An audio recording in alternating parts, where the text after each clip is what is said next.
Hello everybody and welcome to Forever Motorsports on Forever Sports for this weekend, the Miami Grand Prix, of course, taking place in America, our first American race of the season. Miami, of course, a very new circuit on the Grand Prix calendar, debuting last year in 2022. And it's hopefully building up towards what could be a very, very good weekend. Lots of news to talk about, lots of things to go through, and of course we do have expert analyst and commentator Reese, who's with us. Hello, Reese. How are you doing? Are you keen for this weekend? I'm doing well, thanks to yourself, Mark. Yes, I'm extremely excited for this race weekend. A lot of upgrades that we didn't necessarily see the full potential of last weekend in Azerbaijan. Hopefully being able to be honed in a bit this weekend. The likes of Red Bull, Mercedes, also with a big upgrade, Ferrari, McLaren, a lot of other teams further down the grid as well. Yes, and we'll get through all of that today in our preview, of course, for the Miami Grand Prix weekend. So just some facts just to go straight through into it. Of course, we are back in Miami, second race of the F1 history. And just some facts about the track. So, of course, the first time it was hosted was last year, and the number of laps that they will be racing is 57 laps. The race circuit is 5.4 kilometers long. The total race distance, therefore, will turn out to be 308 kilometers. And the current lap record, albeit they haven't had many opportunities to break it yet, is held by Max Verstappen last year with a 1 minute 31.361. That was his time last year. Can the new cars beat this? Of course, this year. Let's see if they've made enough upgrades to, of course, go and challenge that. So just a little bit of facts about the Miami Grand Prix, of course. Before last year's Miami Grand Prix, the sport had previously raced once in Florida, in Sebring, back in 1959. So not that any of you would have remembered any of that. But yes, when it moved on to the calendar for 2022, the Miami Grand Prix was licensed for 10 years. Meaning that after this year's race, there will be another 8 at minimum. So lots of races to go in Miami. So be sure to get used to the track because it's going to be around for a while. Miami is the 11th different location in the USA that has hosted a Formula One race. Crazy, isn't it? And then during the planning phase, there were reportedly 75 different track designs made for the Miami Grand Prix. That's quite a lot, I suppose there should have to be quite a lot. It's a very, very nitty-gritty sport. And lastly, I'll just go through it. And it says, when it was introduced to the calendar last year, Miami became the 77th different track used for a Formula One race. And actually not as many as I thought there would be. So just going into the schedule for the weekend so that we all understand exactly what is happening. We have got tomorrow, Friday, 5th of May, practice 1 and practice 2. These are all the times I'm going to be telling you in Eastern Standard Time, because that is the local time for the race. Practice 1 will be taking at 2:30 p.m. and practice 2 at 6 p.m.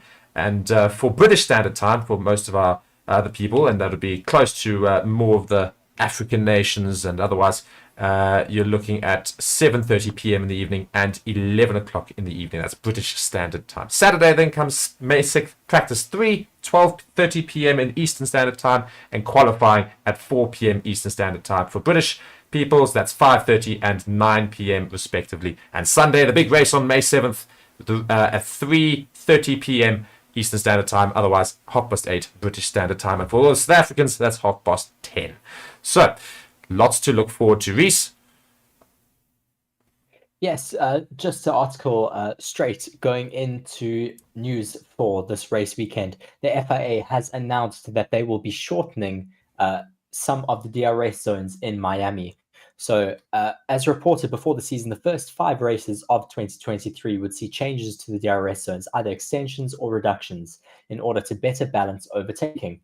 In Miami, the first 2 of 3 DRS zones have had their activation points moved further up the road, meaning that the DRS will only be allowed to be open for a shorter amount than it would have been last year. The first DRS activation points at the flat-out turn to turn 11 has been pushed back from 30 meters after turn 9 to 105 meters after the corner, reducing the DRS zone by 75 meters. The second DRS zone on the back straight has also been shortened by 75 meters and now starts 525 meters after turn 16. So quite some significant changes to the DRS zones here. Do you think that will make a big change in overtaking here in Miami, Mark?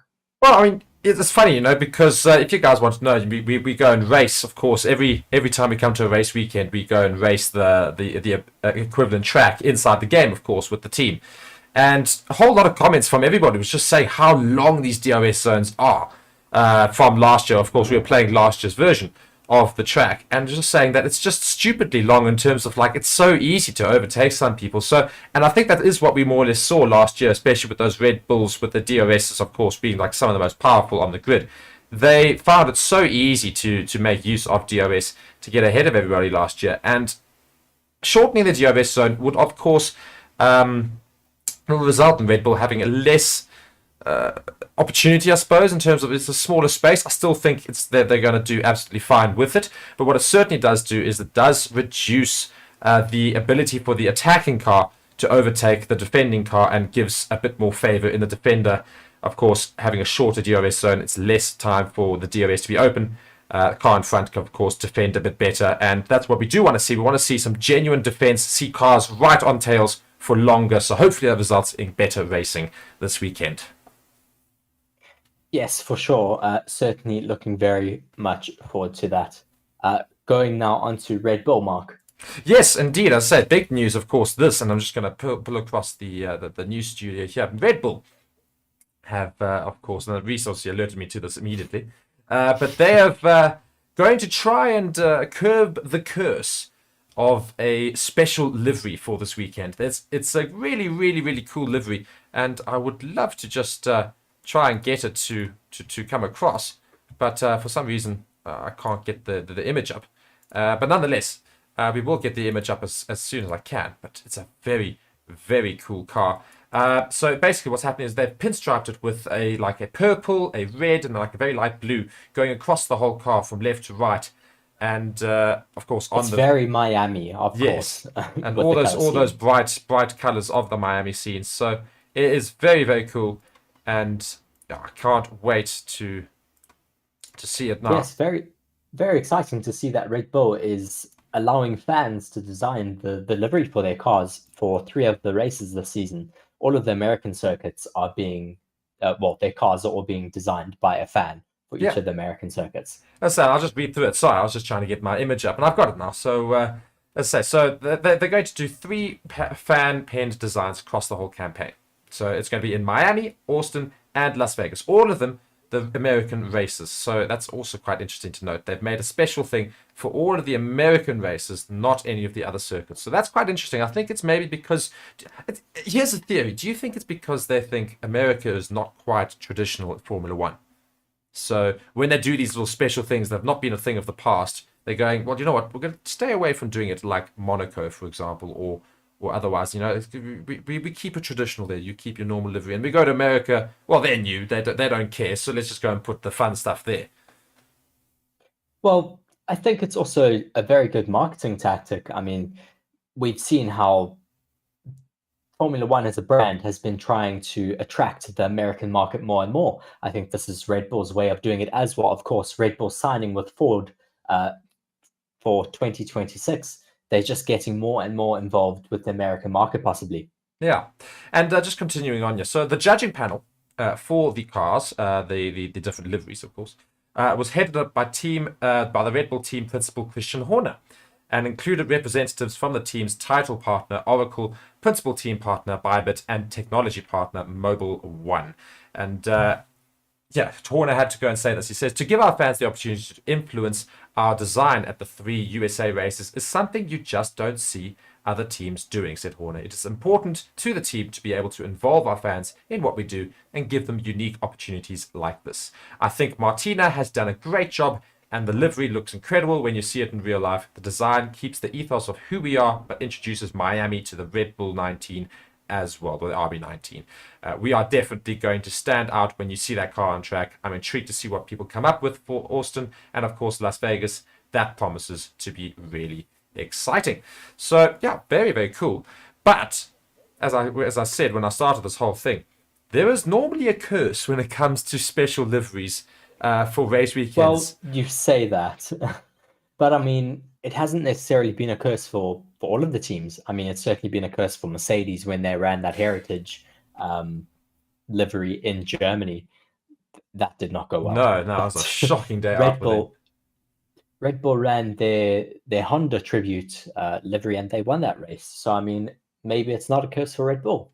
Yeah, I just think that the only problem is that you look at the recent liveries, especially last season, at least, not turning out fantastically for everybody. Ferrari, of course, running that special livery that one time with the yellow, with the more yellowified car, I suppose.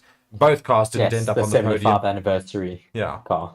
And it was not a great day out for them either. So normally when teams do this sort of thing, it's sometimes for some reason some interesting things start to creep in. So whether or not we're going to see that this weekend remains to be unseen. But hopefully nothing goes too far wrong. But it is a very, very cool design. I just want to touch on it just before we move on. It's a really, really cool design. So fair play to who is it that did it again? Sorry, I just completely forgot.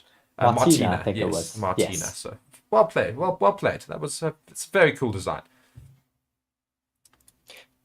Yes, going further on from that, just looking at some of the upgrades that we have going into this weekend, we've had a lot of teams working on their floors, specifically the likes of McLaren, Red Bull, Alpine, who else? Mercedes, I'm sure, will also have some tweaks coming for this race weekend. They obviously did not get so much time last weekend in Azerbaijan to test these floors because of the sprint format for the race, for the weekend. So they will certainly be wanting to test them out properly in Miami. That is for sure. Yeah, as I said, I thought I was quite good there with my show credentials. There's, as you said, McLaren. Boom! There's my McLaren car appearing on screen. I thought that was quite good. So appreciate Nate for that. I think we'll just go through and read this a little bit. And it goes, it says in McLaren's case, the altercations being made might at first appear to be isolated to the floor edge and edge wing, but definition and contour changes have been made to the entire surface of the floor. This includes the height of the forward floor blister, the red arrow or otherwise, which will have a direct influence over the shape of the tunnel and strakes beneath. Reese, do you want to carry on? Otherwise, keep going. I was waiting. I'll take over for LP. I'll tell you. Okay, perfect. So it just says, meanwhile, the section of the floor, this is still from McLaren, meanwhile, the section of the floor that encloses the lower side impact spar has also been modified with a crescent-shaped blister shrink wrapped around the safety structure to tighten the floor's bodywork. At the rear of the floor, it's clear to see that the interface between the side pod and ramped kick-up has also been re-characterized in order to take advantage of the changes that have been made upstream. So all of these various things, basically, as a consequence, will allow the rear portion of the floor has been modified to make better use of the new flow structures generated ahead of it. So hopefully, better airflow throughout the entire car. That is the hope. Yes, and moving on to Alpine, the changes that they have made have not been as extensive as McLaren, but are also just as rewarding from a performance standpoint, given that there are optimizations of their design of their car already. The midway flap that's created by two cutouts on either side of the floor has now got a leading edge curl facing down towards the ground rather than away from it, whilst the surface geometry of the flap has also been adjusted besides. Thereafter, the floor has been contoured slightly differently in order to take advantage of the alterations ahead and further modify the floor structures received by the floor cutout. Also, just some more changes made to their floor to optimize airflow around that skirt and just create the best suction underneath the car as well. Yeah, and I mean, Red Bull also deployed a new floor in Azerbaijan, of course, as modified design in order to take advantage of revisions made to the RB19's side pod. So you're going to see lots of new floors this weekend, and lots of upgrades on various cars, which will be very interesting to go and look at, because I think we might finally see a bit more of a packed. And I know we say this every week, but I genuinely do feel this weekend, I think we're going to see some changes with regards to at least the midfield. I think you're going to see McLaren improve dramatically, and I think we're going to see Aston Martin and Ferrari, Mercedes, they're going to battle it out a lot more, I feel, this weekend. I still think Red Bull will be quite clear on top. But the challenges after that, I think, will be certainly making a bit more of a statement. Well, we'll have to hope that Red Bull also don't make too much of a step forward this race weekend. Obviously, a lot of talk still going on that they haven't optimized last week's floor. So will that come into play this race weekend? We'll see. Maybe it was a high speed floor for them for higher speed tracks. We'll have to see. But yes, hopefully we will get some closer racing this weekend. Yeah. And moving swiftly on to just a little bit of news just going into the weekend, not necessarily regarding Miami, but Leclerc is on Mercedes' F1 radar for the long term, but not now, says Wolff.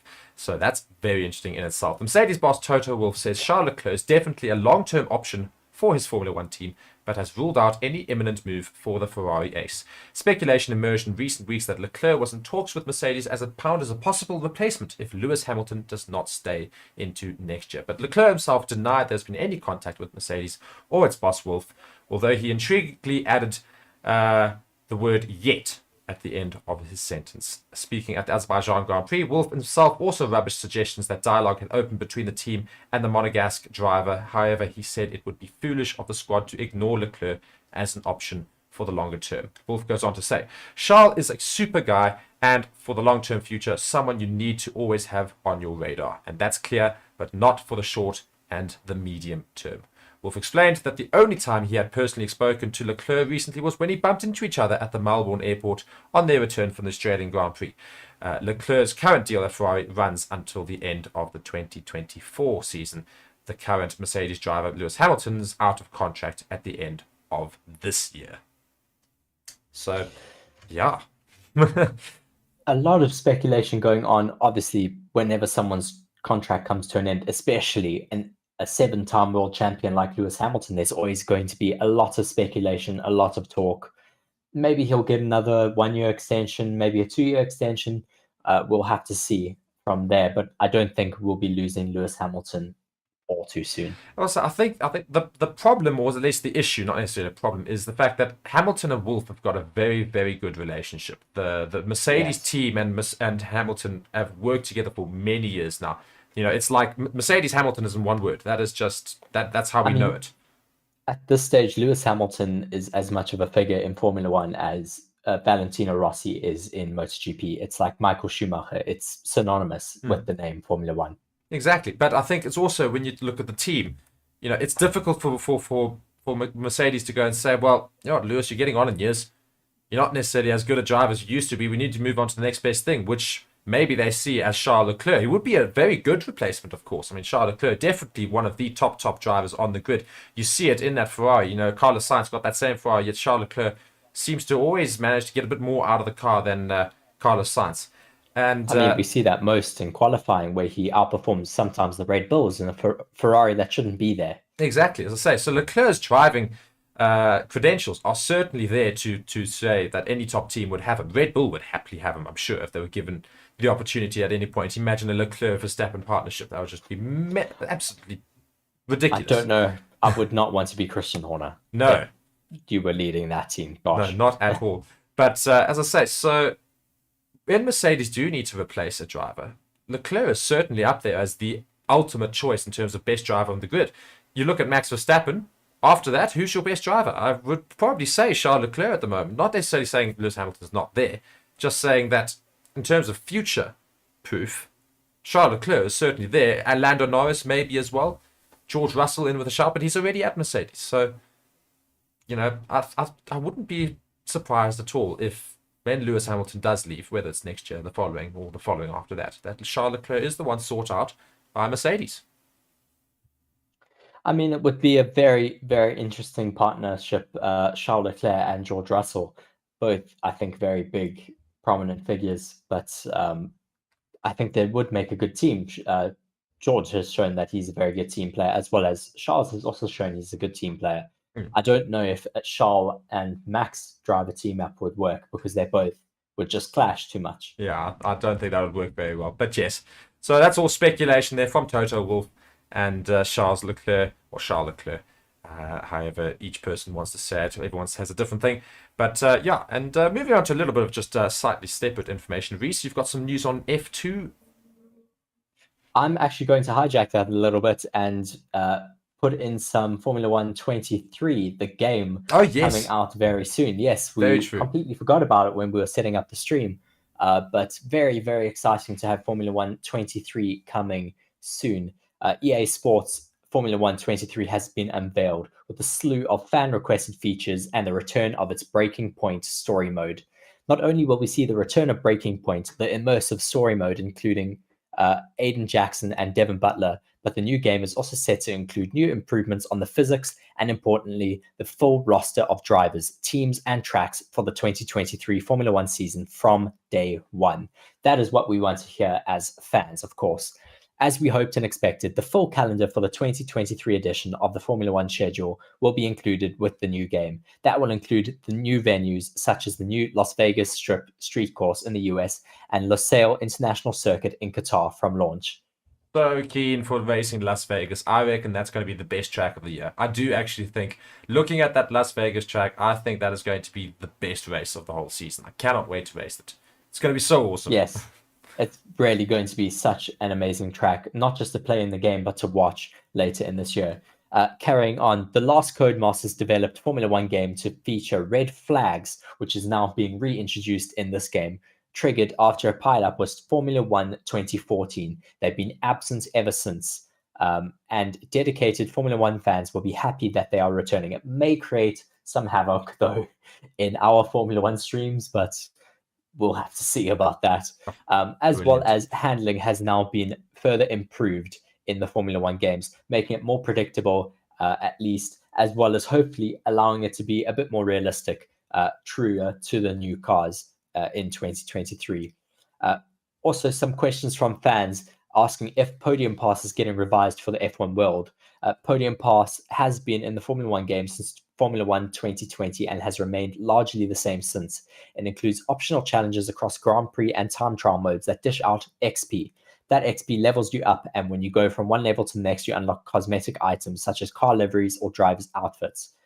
In Formula One 22, this also included furniture for F1 Live as well. Yay. The announcement makes no mention of Podium Pass, but F1 23 is set to include an F1 World Hub. It sounds oddly familiar, but offers some distinct differences from what Podium Pass used to be. Specifically, a new progress system and form of car upgrades will now be achievable. How it ends up being being monetized is yet to be confirmed, but we can say that Bitcoin, the virtual currency with Podium Pass, is returning. Yeah, so very, very keen to see when I can go and get that game. I cannot wait to play it. It's going to be very expensive, though. I don't have that money. But I'll tell you what, you guys can go and... If more people watch the channel, more people subscribe to the channel, like the videos, and etc., etc., etc., etc., maybe we can go and afford the game and we can play it all for you and fool around and make a complete fool of ourselves. Yes. So the standard edition of EA Sports Formula One 23 is set for release on PC via EA app, Epic Games, and Steam, as well as PlayStation 4, 5, Xbox One, Xbox Series, and all the rest on the 16th of June. The digital exclusive of EA Sports Formula One 23 will be released on the 13th of June. So pretty much almost my birthday. So give me a birthday present, people, please. Is that a hint? That's a hint, nudge, nudge. No, I'm joking. But yes, so the game, very, very keen to see that game. And then, as I say, to go and race around Las Vegas and some obviously improved circuits as they have changed a little bit for this season. And yeah, just moving on to a couple of last articles before we finish up the preview for the weekend. Do we want to go over Behrman, Reese? Yes, I think it would be a very interesting article to read out. So just looking in Formula 2 at the moment, some talent hopefully coming into Formula 1 in the near future. Oliver Behrman, who is a Ferrari Driver Academy driver in Formula 2, has taken both feature race wins in 2023 so far in Formula 2. Red Bull junior team driver Enzo Fittipaldi secured his first podium of the year in Formula 2 ahead of ART Grand Prix and Sauber Academy driver Teo Pourchaire. Behrman, who held the lead from pole at lights out, as Pourchaire made quick work of Fittipaldi for P2, with Behrman obviously taking that race win. Behrman is looking very interesting to watch in the future.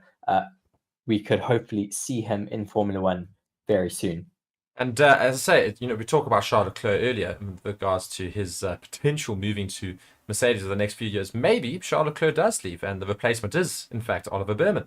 So that would be very interesting to go and follow as well.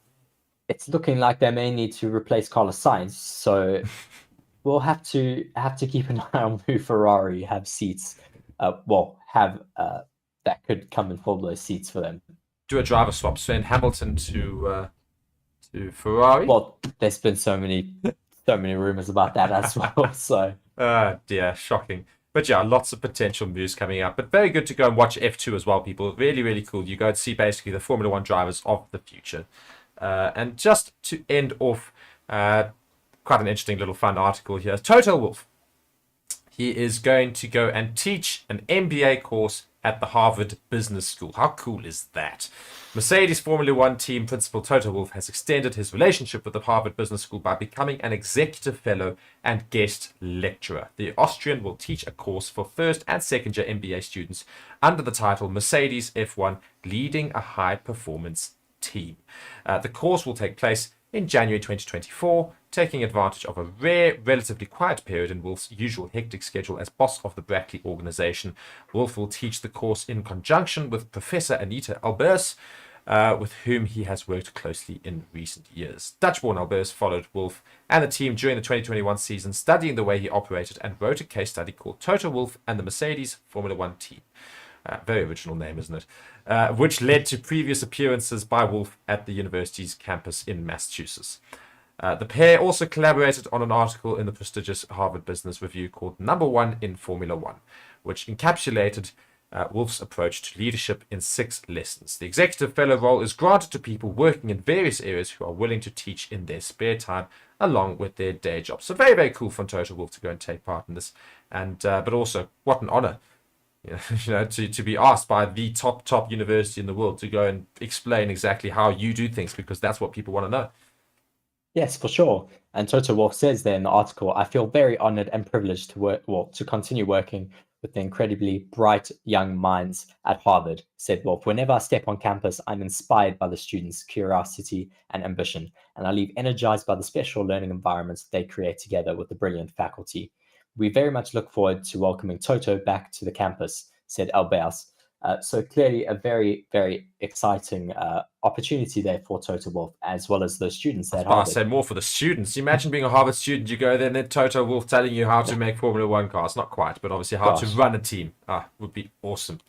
But otherwise, people, that does bring us to the end of our preview for the Miami Grand Prix. Reese, I'm going to hit it as we always do. We're going to have predictions. Your top 5. Go. For 5th, 4th, 3rd, 2nd, 1st. Go. Oh, gosh. From 5th? Yes, from 5th. Because I really want to introduce other drivers into this, not just the podium places. 5th, Lewis Hamilton, Carlos Sainz P4, Lance Stroll P3. Gosh. Can I change Lance Stroll with Fernando Alonso? I was about to say, I made such a reaction. I was like, why Lance Stroll out of the 2? Sergio Perez P2 and Max Verstappen P1. So you have Carlos Sainz higher than Charles Leclerc? Well, let's see. Yes, I know, I did put you on the spot there, so you might well change that. But nonetheless, I'm going to go with my top 5 here. I'm going to say Carlos Sainz P5. I'm going to say Fernando Alonso in P4, Charles Leclerc P3, and then Perez 2, Verstappen 1. I think that's my top 5, and I wouldn't be surprised at all if we did actually see that. I'm sure Mercedes will sneak in somewhere. Maybe Fernando Alonso sneaks onto a podium again in that 3rd place. Well, let's see what upgrades Mercedes bring this weekend. We will obviously be watching that very closely starting tomorrow evening. What time did you say, Mark? As I say, Eastern Standard Time. I think, as I said, it was 1:30. But anyway, we'll be streaming from about, we'll probably go live at about 9 p.m. South African Standard Time. So now. So pretty much now, tomorrow, exactly 24 hours. But obviously this is a recording, so it is 9 p.m. currently. Very keen to go and watch that. And of course, be sure to subscribe to the channel, like the video, comment, tell us your thoughts about what's going to happen this weekend with regards to Miami. And be sure to watch the channel and subscribe and turn on all the notifications so that when our live streams do go up, you can be notified. Come and join us and we can chat live throughout all of the sessions this weekend in Miami. Reese, any final thoughts on what's going to happen this weekend? Well, I hope we get some shakeups with the upgrades coming this race weekend, but we will have to see. Very exciting race weekend ahead of us, so please do join us. Indeed. Perfect, guys. Thank you so much for watching Forever Motorsports on Forever Sports. I've been Mark, Reese has been Reese, and we'll see you this weekend. Goodbye.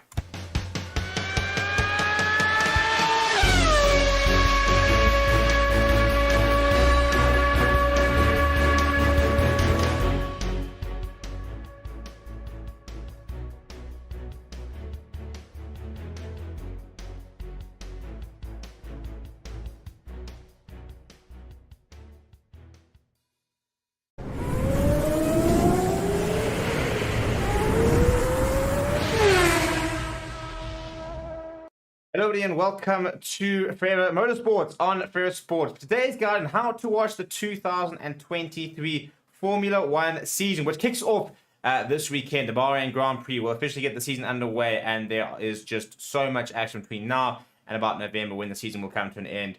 Just races all around the world, more sprints, more races, a busier season than ever, and yeah, I think it's going to be a very interesting season to see exactly if Red Bull can continue to sort of assert their dominance, if we're going to see Mercedes coming back, what are we going to see? And the question is, how can you watch all the action throughout the season? Now, the first things first is that we will do videos for every single Grand Prix. We will do videos on how to watch that particular Grand Prix on a free-to-air broadcaster. Which means that as long as you subscribe to the channel and you monitor us, you'll be able to sort of find out how to watch every single race on a free-to-air broadcaster. And so make sure you subscribe to the channel for that. Now, to be able to do that, though, however, there are very different broadcasters from around the world.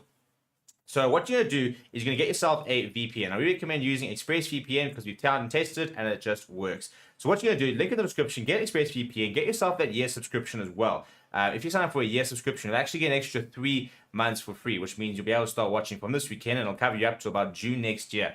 You're going to install ExpressVPN and it's going to come up something look like that.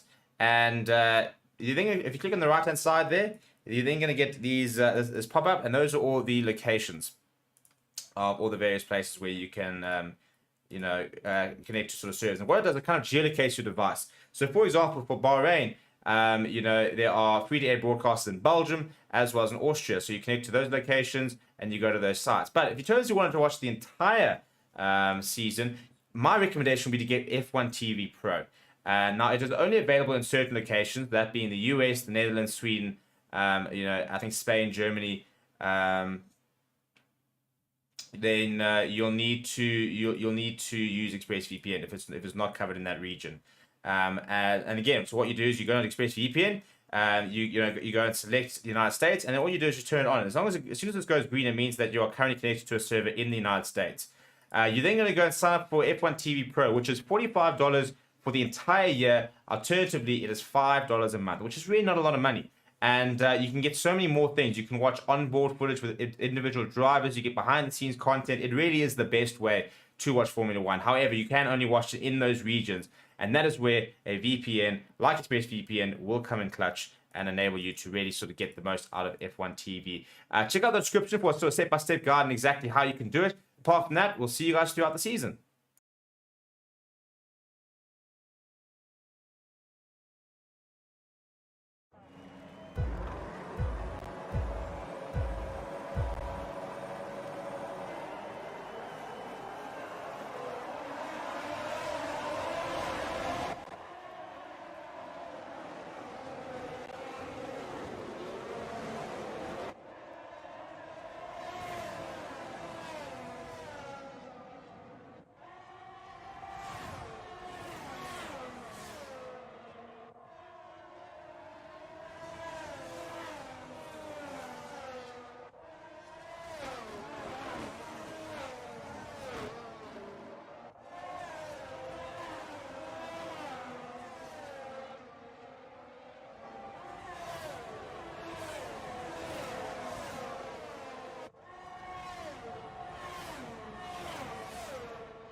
everybody, and welcome to Forever Motorsports on Forever Sports. Today's guide on how to watch the 2023 Formula One season, which kicks off this weekend. The Bahrain Grand Prix will officially get the season underway, and there is just so much action between now and about November when the season will come to an end.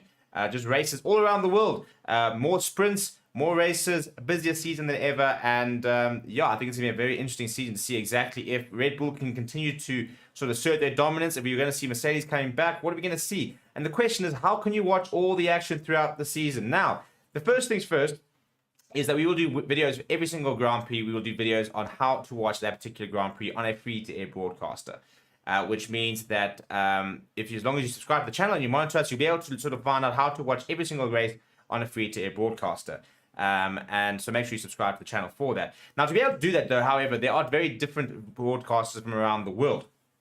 So what you're going to do is you're going to get yourself a VPN. Now, we recommend using ExpressVPN because we've tried and tested it, and it just works. So what you're going to do, link in the description, get ExpressVPN, get yourself that year subscription as well. If you sign up for a year subscription, you'll actually get an extra 3 months for free, which means you'll be able to start watching from this weekend, and it'll cover you up to about June next year.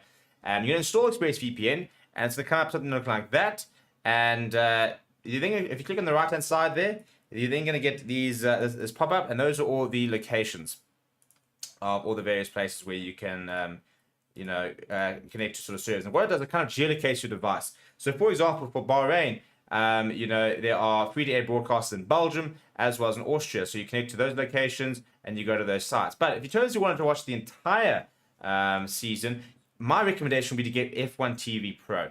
Now, it is only available in certain locations, that being the US, the Netherlands, Sweden, I think Spain, Germany. Then you'll need to use ExpressVPN if it's not covered in that region. And again, so what you do is you go on ExpressVPN, you go and select the United States, and then all you do is you turn it on. As soon as this goes green, it means that you are currently connected to a server in the United States. You're then going to go and sign up for F1 TV Pro, which is $45 for the entire year. Alternatively, it is $5 a month, which is really not a lot of money. And you can get so many more things. You can watch onboard footage with individual drivers. You get behind-the-scenes content. It really is the best way to watch Formula One. However, you can only watch it in those regions. And that is where a VPN, like ExpressVPN, will come in clutch and enable you to really sort of get the most out of F1 TV. Check out the description for a sort of step-by-step guide on exactly how you can do it. Apart from that, we'll see you guys throughout the season.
Hello, everybody, and welcome to Forever Motorsports on Forever Sports for the second practice session of the day and for the weekend in Miami. Lots to talk about from that first practice session. Reese, how was that first session? Yes, was very interesting. Certainly very good to see the Mercedes up at the top of the timesheets. Great to see them seemingly getting to grips with their car here in Miami, as well as was amazing to see the Ferraris also up on top of those timesheets. Red Bull obviously not having a representative time on the board, well, in terms of the track when they all went out. It wasn't the same as when Red Bull did their lap time. But yes, still very good to see all the cars back out on track here in Miami. Yeah, and we're just looking at the stadium here and seeing quite a bit of people. So you see people are allowed in the stadium, quite interestingly. So they're all in the stadium and they're looking down upon the whole, well, the paddock, I suppose, the where all of the teams have set up for the weekend. So it's quite interesting. They get to have a look at all the stuff that goes on. Of course, they don't see inside the buildings that they put up, but they get to look at everything else otherwise. And that's quite a unique thing for Miami as well. So very, very cool, of course. But yeah, going back to that first practice session, as you say, the Red Bulls didn't necessarily have the same track conditions as the cars right at the end there. But nonetheless, having Russell, Hamilton and Leclerc all finish above Verstappen at the end of that first session is quite a statement for both teams, those being Ferrari and Mercedes. So yeah, very keen to see what happens in this session. I'm hoping also that Aston Martin can maybe gain a bit more pace on those cars ahead of them as well. Yes, certainly it should be a good track that favors the Ferraris. Hopefully, we've seen how they perform well at high downforce tracks with the likes of Imola, obviously Miami as well. But Red Bull obviously still the favorites going into this race weekend. They'll still be the team to beat. Yeah, as I said, we look at now Russell and Hamilton. Now they obviously put in very, very quick times and were right there. I mean, Russell was following Hamilton, of course. Hamilton went and put the fastest lap. Then Leclerc came in with a third place, well, at the time, a second place, and then Russell came in to take the fastest lap in that first session. You know, obviously the track was evolving, so that will be playing in both of their hands, or both teams' hands in terms of Mercedes and Ferrari. But Russell and Hamilton, with regards to how close their times are, do you think that we're going to see a bit more of a rivalry build between the two of them if they start having to race against each other, given the fact that they are putting in very similar times? They are going to find themselves racing against each other, are they not? Well, I think Mercedes is still quite open in terms of letting them race. We've seen that in the past, how they do let their drivers race. So there won't be any team orders in terms of that. It would certainly be great to see, not Fernando, sorry, George Russell fighting with Lewis Hamilton, the technically rookie in the team, compared to obviously 7-time world champion Lewis Hamilton. Yeah, and problem is if of course the team orders don't come in, they don't say, oh no, give position back or whatever. They say, no, just race. Now, obviously, the expectation is that they race cleanly, that they don't take each other out, and they still obviously race for the team. Now, if it comes into a scenario where Russell and Hamilton should collide, or at least one might push each other off the road, who is Mercedes going to favor in terms of saying, no, who was in the wrong, who's in the right, or they're just going to also stay there and not take sides in that debate?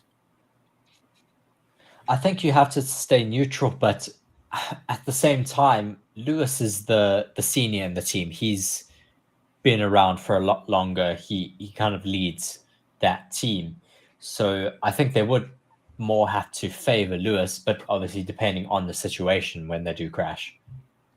Well, hopefully they don't crash anyway, so we don't have to see that situation evolve. But it would be very interesting, of course, to see what would happen should anything in Mercedes come to life in terms of race conditions where they're going to have to take each other. The one saying, I'm faster than the other. Well, then take them. That's what they're going to say, sort of things like that.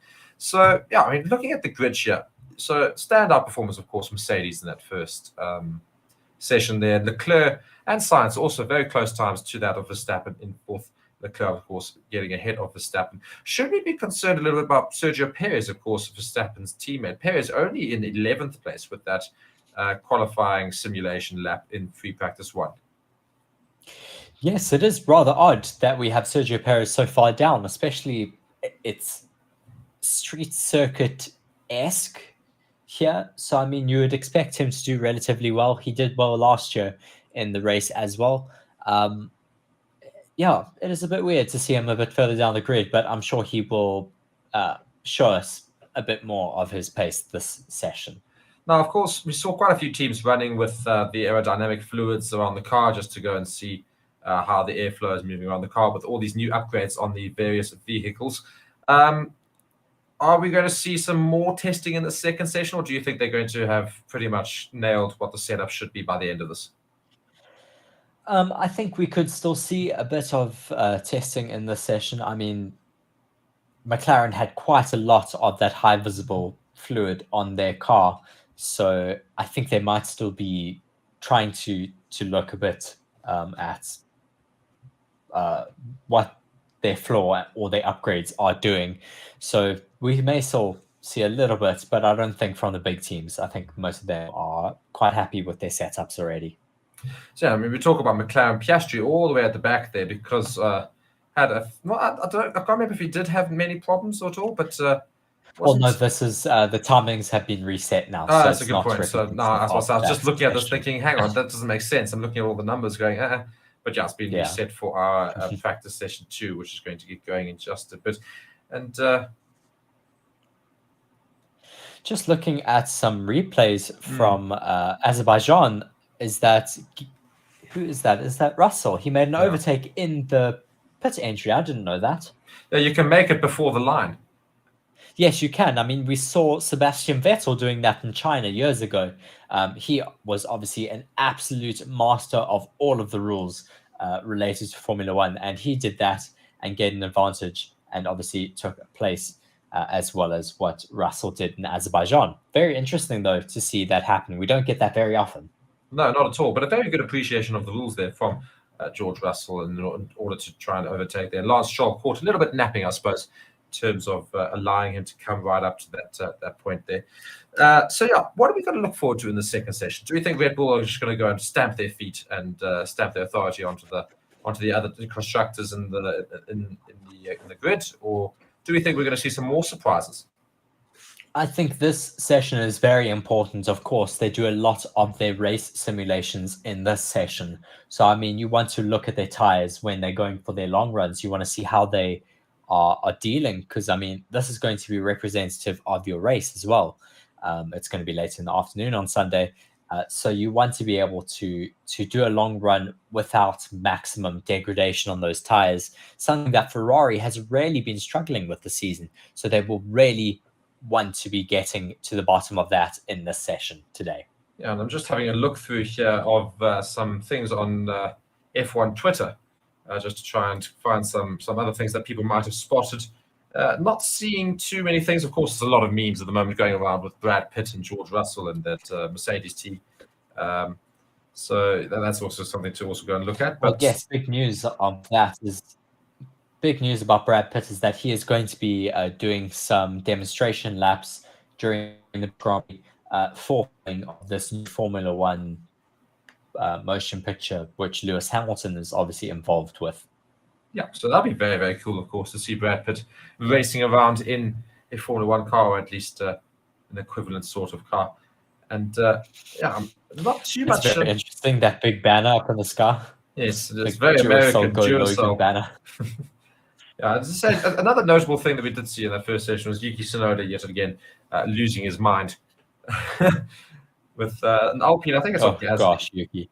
Yeah, when he got blocked in that last lap, doing a fast lap there, and got a little bit stuck behind Pierre Gasly, I think it was. So yeah, again, will we see Yuki Tsunoda manage to put in a better lap this time around and hopefully not infringed?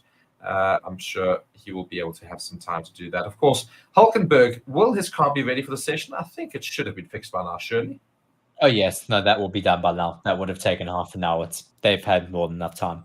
We have 5 minutes left, though, until the start of FP2. So the titles are currently rolling. Very exciting, yet again, for cars back out on track. Yeah, and of course, at the race weekend, we've got Daniel Ricciardo there in full feature everywhere, and everyone keeps going back to him. I've heard rumors that Vettel was going to be at this race. I don't know if he is, but no, Vettel's currently in Goodwood doing some demonstration runs. So I want him back. But yeah, so hopefully we'll see some more F1 drivers and past F1 drivers near the grid this weekend. Of course, Daniel Ricciardo, we keep looking at Mick Schumacher, of course, both of them reserve drivers for the respective teams in Mercedes and Red Bull. I doubt very much they're going to have to come in at any point in this weekend, or in fact, for most of this season. But sorry, just check the dates. Goodwood is only in July, so Seb may be at this race. That would be very cool to see. Yeah. So, we are getting going with the Miami practice session 2 here. We have got coverage back here, and we are all looking here and just having a look here, of course, at round 5's Miami Grand Prix circuit. So just some information. Yes. The track distance is 5.4 kilometers long, otherwise known as 3.3 miles long. Top speed that you can reach here is about 350 kilometers an hour. There are 19 turns. The elevation is 3.5 meters. Yes, and throughout that lap, you spend about 50% of that lap on full throttle. So nowhere near as long on that full throttle as we have at some of the faster street circuits like Saudi Arabia and Azerbaijan, like last weekend. Obviously got those 3 compounds of tires yet again. I didn't see what type of no, I didn't see them either, unfortunately. So that was a bit poor from both of us, but whatever, it's all right. And funny enough, we were having a discussion, me and Reese, earlier about the Miami circuit. And you're saying, it is a circuit that's built. It's a proper racetrack. It's not supposedly not defined as a street circuit. But I'm making the argument that it is far more street circuit-like than it is, in fact, normal race circuit conditions. Because most of the track, whilst there are subsections that have got a bit of distance, most of the track is very, very close to walls. The gates and the walls are very, very close to the track, very easy to go into it, as we saw with Hulkenberg slamming into a wall there in FP1. So for me, it's more like a street circuit. It's certainly street circuit-esque in its styling, as well as the way that the walls are so close to the circuit. I mean, you don't see that in the likes of Abu Dhabi. The walls are a lot further away, as well as in Imola. You have all of your gravel runoffs. Here, it's high risk here. If you make a mistake, you very well may go into the wall. Yeah, as I say, so we look at this track, and I think it's more street circuity than a traditionally built racetrack in an area where the walls are quite far away from each other.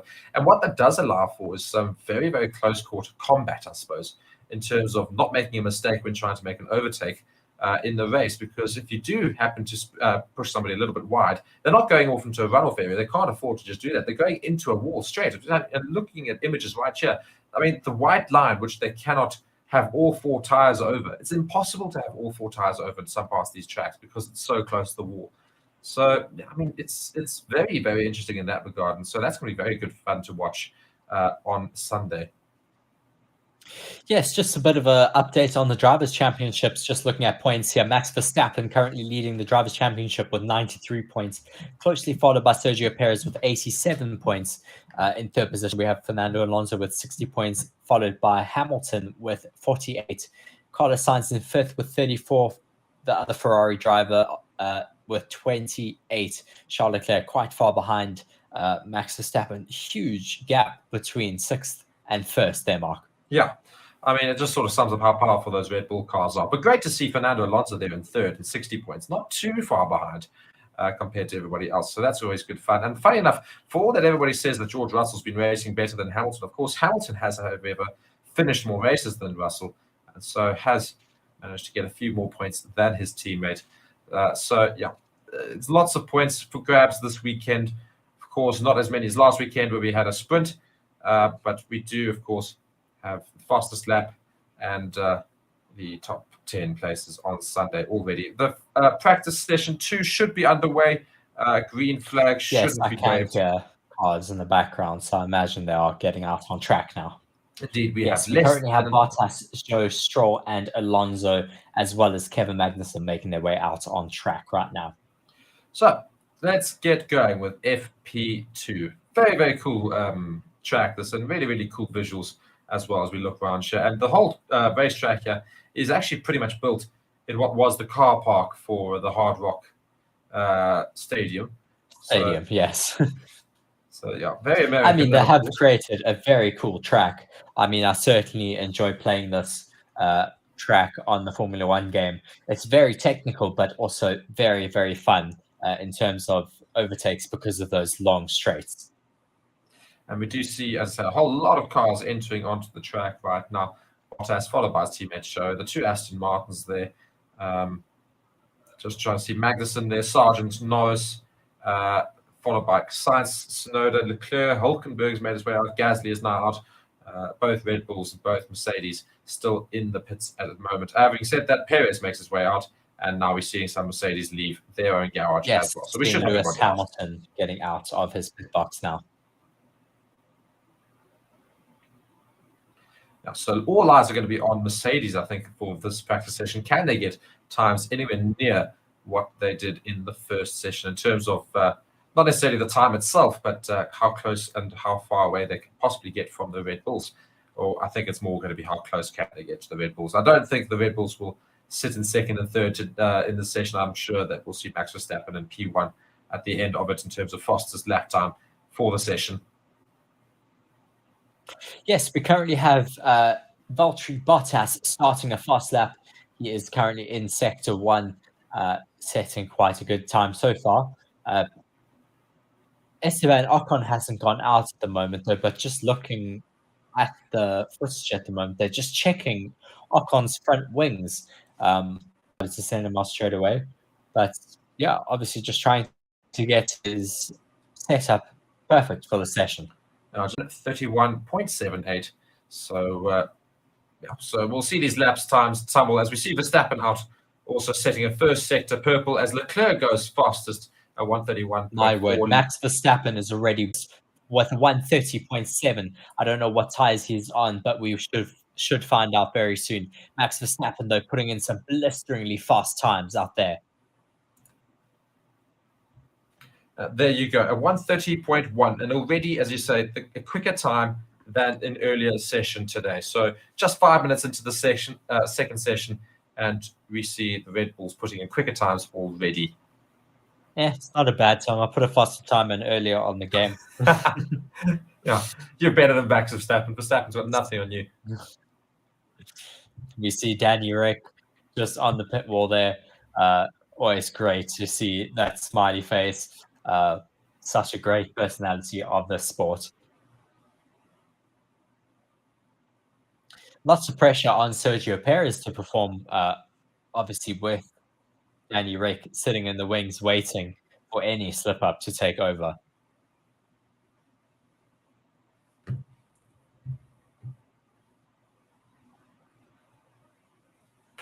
Now following Oscar Piastri as he starts a fast lap now.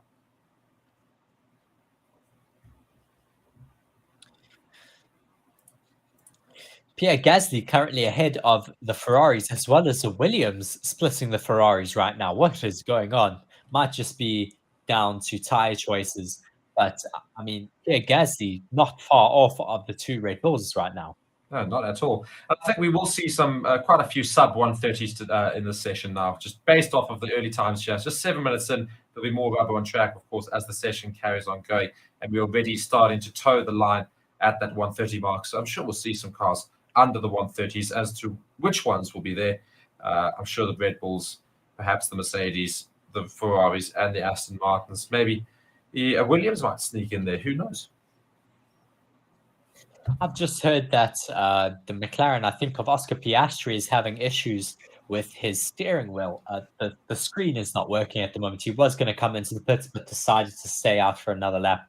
Let's see if they are able to solve that issue. But, I mean, that means he's unable to see what his brake settings are on. He's not able to make adjustments because he's not able to see that screen. They really are driving a computer out there on that track.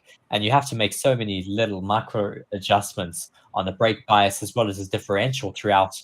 There's a yellow flag. There's a yellow flag in sector 2. It's still a yellow flag. It's not been greened yet, so which means that we might... I think someone might... Okay, it's gone back. I'm sure green, somebody spun somewhere. Yeah. As for Kevin who, we'll find out now. Apparently has spun. Not going great for the Hasses today. And as Mr. Creepy goes and says, "Oh, please let another team be competitive this weekend." Indeed, Mercedes were very quick in pre-practice one, and as with the poll, maybe they are the ones to compete with Red Bull this weekend.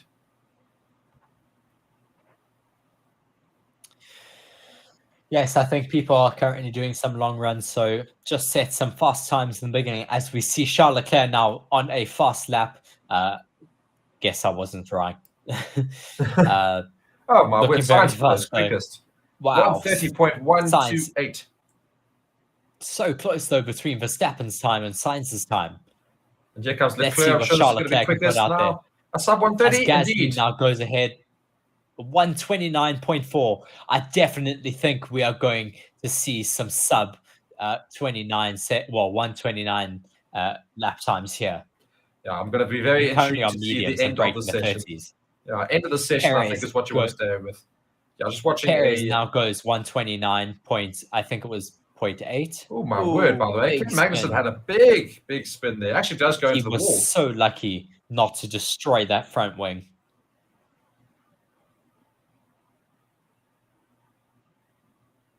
Luckily, he didn't get any damage to the car there, but he did actually hit the wall slightly, but only on the edge of the tire. Yeah. So seems to be all right. But I just don't understand how that happened. I think he just might have braked very, very late and suddenly realized it, because he only spun out because of it. Lewis Hamilton almost spinning out in the exact same spot.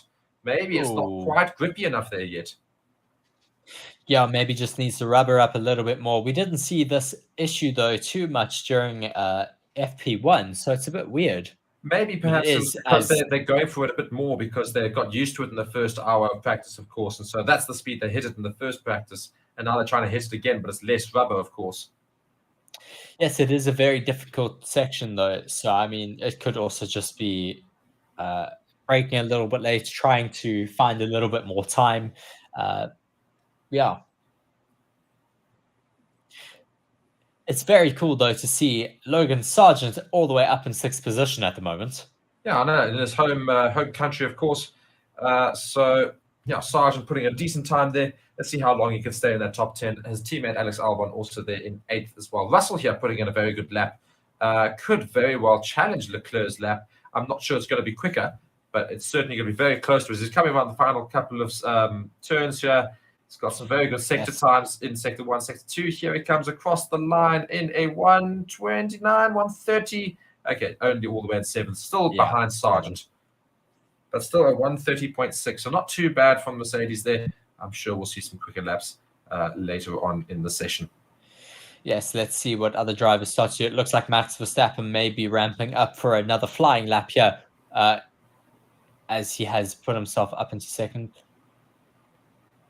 Max Verstappen still having issues with his head and neck system getting stuck in his headrest. Very frustrating, I'm sure, for him out there on track. And also very concerning, because you don't want that sort of situation to happen when you're going at very high speeds. You want to be able to turn your head. You need to be able to turn your head. Otherwise, you can't see what's there. And also, you need to very weird. I mean, we haven't seen drivers having this issue before, and 2 drivers have had it today alone. I know. I was just thinking about it. It's not an issue I've ever really thought about before.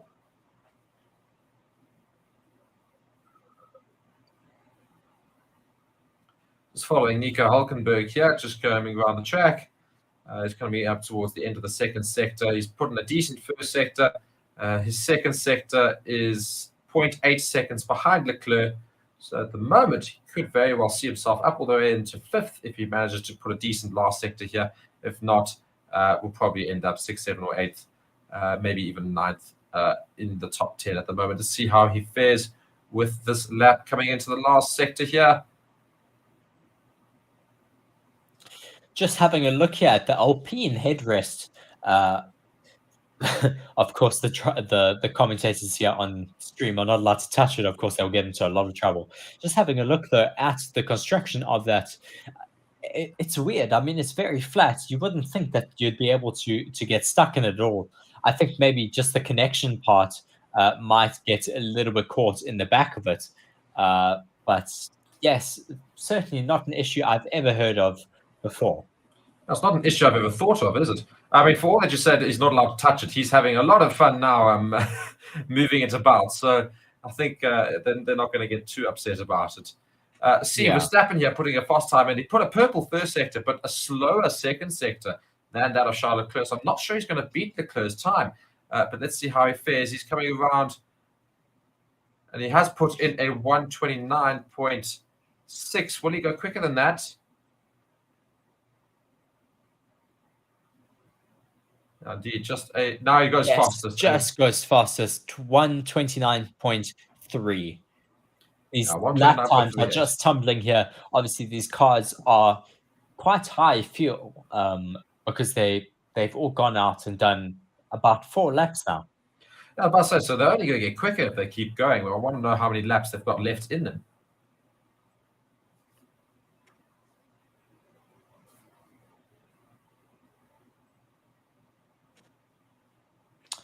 That is a good point that Will Buxton is making as to why Max may be having an issue. They may have made a slight adjustment in driver position, maybe a new seat. All of this can create an issue in terms of driver seat position issues, like with the headrest. And often you get people, when they have a new seat, they find there's a little bump or something that causes a bit of pain while they drive. So they kind of grind that out. It's kind of an art how they get those seats perfect for the drivers. They're so comfortable that in the pits, sometimes they will actually fall asleep in the car because it's so comfortable. Yeah, it's a bit of a dangerous thing, isn't it? You should almost make it hard. And oh my word, Hamilton almost sliding out there. Getting all out of sorts there, but just holding on to it, not clipping the wall, thank goodness. We have Charles Leclerc, though, in the pits at the moment. A whole bunch of people diving into the pits now. Gasly, Sargent, Albon is in the pits now. Hulkenberg, Magnussen, Tsunoda, Piastri, Bottas, and Norris all in the pits, just getting some more fuel. Max Verstappen, as I say, that also just goes into the pits. Lewis Hamilton now finishing up his lap. Where does this put him? Up into 7th. Not so good compared to their practice 1 times. No, but I also think Lewis just lost it in 2 attempted laps now. So he lost it in that same section twice. So I'm sure he can shave off another half a second at minimum.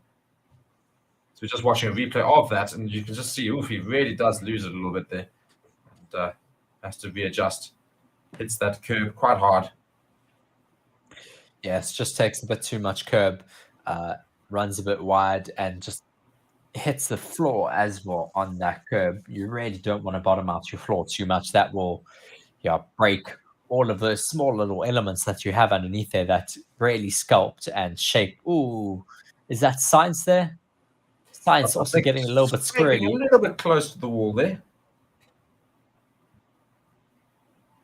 Sainz putting a decent lap here. Perez has got a first purple sector in the first sector, so we could potentially see a new fast lap coming up. Sainz is going very quickly around as well. Let's see where this puts him now coming into the final part here. Possibly an under 130. It is indeed. It's put himself into 4th. Perez, however, much slower in the second sector. What on earth happened in the second sector? Yeah, 2.5 seconds off now. Good first sector, but yes, has completely backed off now, so he may come into the pits at the end of this lap. Yeah, he looks to be very, very slow at the moment, and I'm sure he'll come into the pits. Yeah, indeed, he does. Oh, he misses the pit entry a little bit. Yeah, that was cutting a bit close.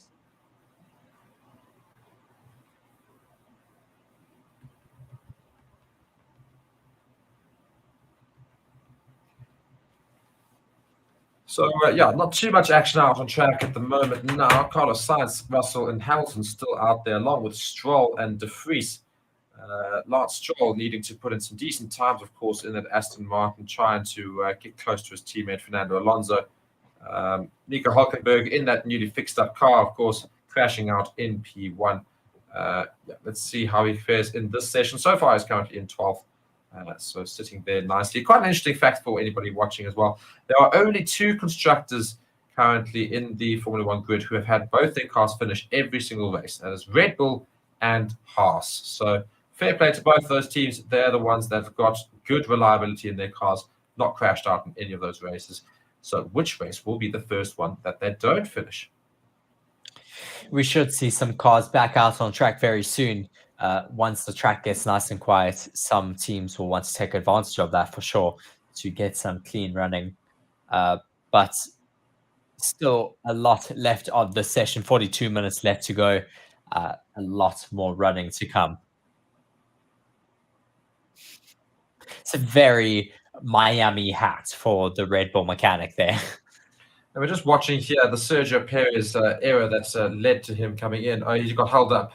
Oh no, by an AlphaTauri as well. That's not great. Yeah, got held up. Not great.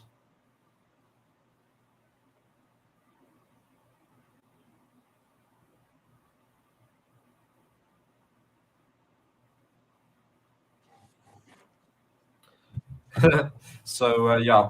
Yes, Perez has been that shown the makes black sense. and white flag for his pit entry, by the way. Yeah, he needs to go in a little bit earlier than that. That was cutting it a bit fine, unfortunately. Not many cars left out on track at the moment. We have, I was about to say Lewis Hamilton, but he's just pulled into the pits as well. We currently have Alex Albon on an out lap, Logan Sargent doing a lap at the moment, and now they Softs, I have note. minimized, pardon, on softs. Yes. Oh, So this could be quite interesting. This could potentially be some quick laps here as we're going to follow on Sargent here because it's softs. So this could be very, very good for tomorrow's time. So let's see how it fares. The first sector, 0.6 off of Verstappen already. So I'm not going to get not anything. bad for the Williams, though, to be 0.6 off of the Red Bull. Not at all, but unfortunately, we're not going to see a No, new fastest lap round. No. But let's we keep currently going on also with have Sargent. Oscar Piastri on an out lap, as well as Nick de Vries already out on track. And also the McLaren of Lando Norris is out on track. We should see some more cars coming out on track soon to hopefully do some soft tire runs. I think the interesting thing to note, I don't think McLaren are going to be doing too many fast laps around here. I think they're going to try and do some more data on their cars because they're seemingly going out on hards. Everybody else is going out on softs. De Vries has come straight back into the pits, though. Logan Sargent still on those softs, still only 0.8 seconds behind of Verstappen. Norris is, oh my word, never mind. My word. Where has that come from? But I didn't even think he was out. The screens didn't say he was out. No. My word, Norris suddenly out there with the quickest lap of the day, 128.7. So that is very impressive from the McLaren. I mean, wow. My word. Which just tells me how much quicker the other cars will be, because if that's what McLaren are doing, yes. I think we might even see some sub 128s. Yeah, we may get a 127 point something. Yeah, I mean, we've already, I think, obliterated the record for last year. Yeah, 100% broken it. And yeah, just having a looks look like, at Max yeah, they're Verstappen's just taking that there. headrest off for Max Verstappen. Watch Lots another of replay work here of going Sergio around there. Perez going back into the pits, just seeing how he got that black and white flag. Yeah, he did very much miss it.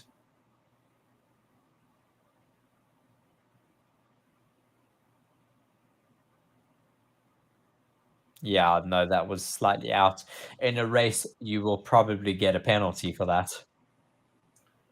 Just needs to stick to the outer wall there, I think, and just follow in the lines there. There are lines Yeah. deliberately for that. Albon has now gone into third. Okay, I think this track is evolving a lot right now. I think the temperature's dropped and it is perfect for some soft runs at the moment. You can see there's some shadows over the track. The sun is not as bright right now, so it is really a lot better for some soft runs, which explains only why these 0.4 cars are going seconds so off much of faster. Norris's time as he's going around on his fast lap.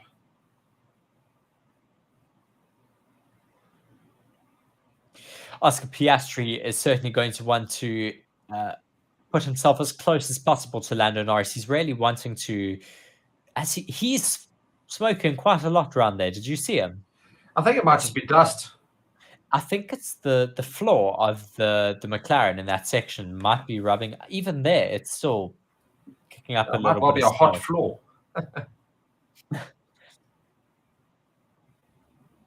But yes, not far off of Lando Norris at the moment, half a second, which will put him still faster than Max Verstappen. How close can he get to his teammate? Let's go. Piastri, he comes around the last corner here.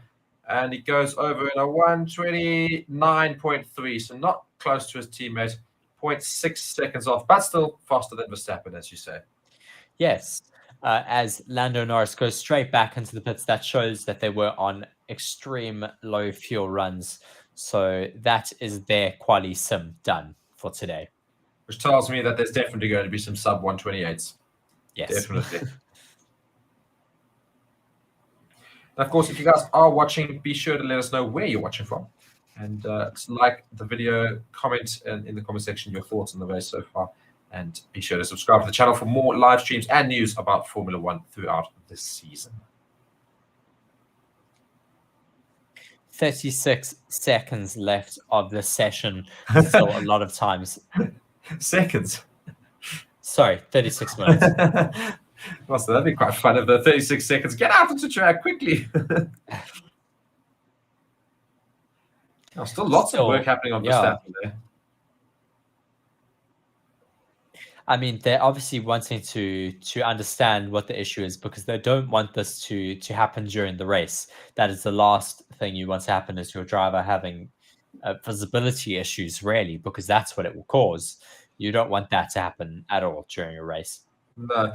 Alonso having to deal with a bit of traffic here, but on softs as well. So is Sainz, as they're going to go and complete some laps here. I'm not sure if these are quali sims or race sims on these softs, but likely to be quali sims on softs. But Alonso's still a little bit behind Norris's time, which is unlike the Aston Martin, so it might well be a bit more fuel in the car than a quali sim. So let's just still follow Alonso around as it comes into that last sector, the second sector there, puts in a time quite a bit. It's the purple sector for sector 2, but still 0.4 seconds behind Norris's time. Can he make it up in this last sector here? Car looking very stable. Porpoising is now rather a thing of the past. We see a little bit of porpoising down in the last section, but nothing compared to what it used to be. As we see now, Carlos Sainz stealing that purple middle sector. Let's see where Alonso puts himself, though. Currently Alonso up into in second. P2. Can Sainz put a fastest lap in, though? Can he get it quicker around this last sector? Ferraris have been very comfortable in that middle sector. Well, that's the sector where the Red Bulls seem to be struggling this weekend. Carlos Sainz puts himself now into second. Very interesting to see they all can't get past Lando Norris. Lando Norris's time still very quick, and Leclerc's now put in a purple sector in sector 2, just 0.009 behind Norris. I think we will see a new fastest time here from Leclerc. So Norris, I think, a bit more porpoising though for Leclerc, though, as he goes down that back straight. Oh dear, and he's lost it. Oh no, he was going to put such a quick time, but he locks up last into that last sector there. Oh, shame. That's going to be a slow time. He should have just come into the pits there now. Yeah, he's not going to do too well. But Max Verstappen, up into P6 now, Leclerc. Max Verstappen currently on an out lap, as well as Alex Albon, Kevin Magnussen, and Nick de Vries. I'll tell you what's going to be interesting is the fact that Verstappen's on an out lap. I think he's on mediums. It does look like he is out on mediums. And if he gets a quicker time than everybody on mediums, oh my word. Just locks up badly, the Leclerc, unfortunately, ruining his lap. Very disappointing. Yeah, he was going to put a quickest lap of the session. It's always so heartbreaking when they lose that lap in one of the last corners. I mean, it's gone so beautifully up until that point, and then it's just all gone. Here comes Sergio Perez. He's clearly doing a fast lap here. Let's see. And he's on soft, so this is going to be a very good indicator of Red Bull pace. And he's coming into that last sector now. He's coming down that lane straight. Let's see how quickly he can get round. Really motoring Perez here. I'm not sure he's going to get quicker than Norris, though. He's improved both his sectors, but no purple sectors for Perez. So let's see how far away he is coming into the last sector now.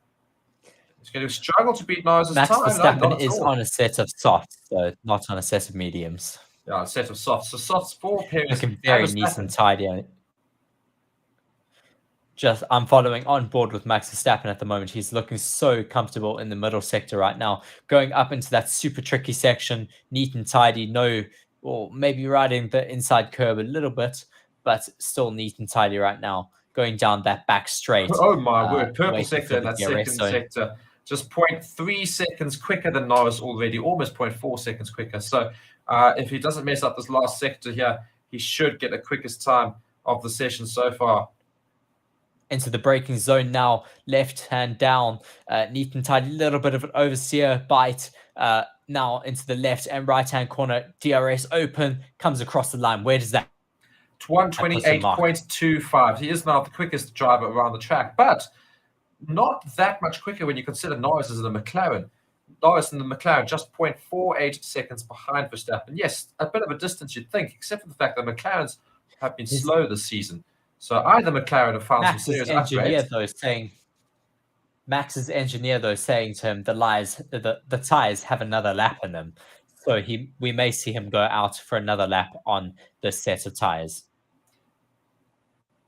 George Russell again complaining about the steering vibration that he had in the first session. That rear wing is just massive on that Mercedes. Yeah, I think they've taken the Red Bull route in terms of copying a massive DRS opening on that rear wing. I don't think the wing is that big though on the Red Bull. But the DRS is certainly. Alonso's now put himself up into fourth, a sub 129 for him as well, a 128.9. Russell really Sainz is currently on an out lap. I think Russell might well put a fastest lap here. He's really moving around here. Let's see how good his first sector is. No, never mind. Quite a little bit slower. I think he's lost somewhere. A bit slow. He ran into a lot of traffic. Had a bit of a slide.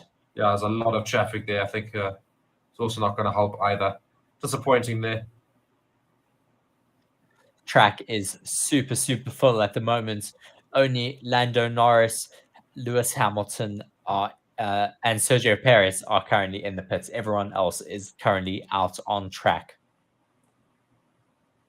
Oh, Leclerc puts himself up into second, right behind Verstappen, 128.39, just 0.14 seconds behind Max Verstappen in that Red Bull. So very competitive tires being pushed in here from all the teams. But as you say, Verstappen's got another lap in him. So I'll be interested to see if he can improve on his lap time yet again.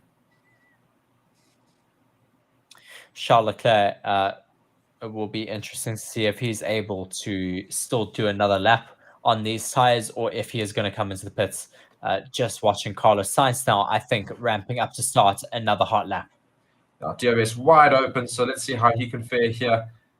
All the way, well, not I say all the way. He's in fourth at the moment. Can he improve on his time, get ahead of Norris, perhaps his teammates, and even more so, can he get ahead of Verstappen? Going to be an interesting watch as he's going into sector one. Stroll comes up into sixth place, jumps himself all the way up there, right behind his teammate Alonso, who's in fifth, of course. Hulkenberg has put himself up into 14th position. Still not great for Hulkenberg, considering that Kevin Magnussen is in 8th. Now we have Carlos Sainz going down the first DRS zone, approaching that zone right now. Wing wide open. And yeah, these DRS straights are just so long, Mark. Yeah, and even though they've been shortened, still it's very long. But Carlos Sainz really right matching Max Verstappen's time right now. Very interested to see how his second sector fares in comparison as well, because he was really quite quick in that first sector, right on Max Verstappen. He's got a little bit of traffic he's going to have to deal with here. He'll have to go around them. Are they going to get out the way? He doesn't know. He's just trying to use him as a bit of a tug. Just 0.1 seconds behind Verstappen in that second sector. It's going to be very close in this last sector here if he can do half decently. Wing wide open now, coming down that back straight, approaching the braking zone. Let's see if he can keep it neat and tidy. Yes, he does. No blocking of the brakes. Keeps it nice and wide there to turn into that left-hander. Now the right-hander. DRS wide open as he approaches the start-finish line. Puts himself up into second position with a 128.3. 0.06 seconds behind Max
0.2 seconds off of the pace right now, so he should back off of this lap, I'm sure. Yeah, very weird as to why he messed that first sector up. I didn't see any issues there, did you?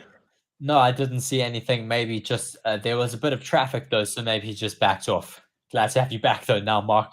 Don't know what sorry. happened there, but yes. No, so big my lockup though load for shedding Yuki hit. Tsunoda. Yeah. Sorry, repeat that. What did you say? My power unfortunately has gone as Oh, no. it was going to go at midnight. So I am now on laptop mode just for audio. Yes, you missed there though. Max Verstappen now has broken that 128 mark. Yeah, I did see that. Luckily, I was here just as he crossed over. Lots of traffic cars on the track right now. Yes, everyone trying to get in a good time. As Pierre Gasly is finishing up now his hot lap, not improving on his middle sector, but let's see if he can improve on his final sector here. Stroll as well, and Hamilton. Oh no, Hamilton's very far off the pace. He's on probably a warm-up lap there, but Stroll on another hot lap. Verstappen is coming into the pits now, possibly to put in some more fuel to go on some long runs.